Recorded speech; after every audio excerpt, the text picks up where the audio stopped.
You ask Tiger to calculate. This deals with linear inequalities with one unknown.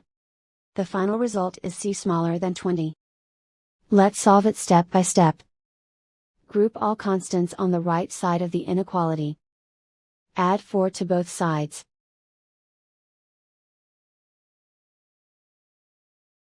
Simplify the arithmetic.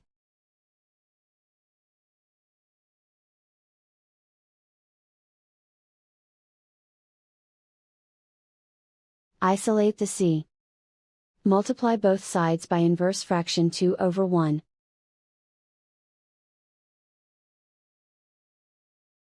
Group like terms.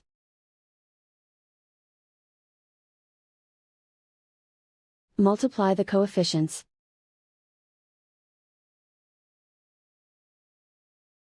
Simplify the fraction.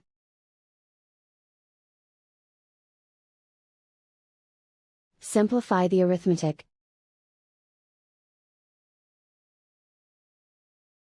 Plot the solution on a coordinate grid.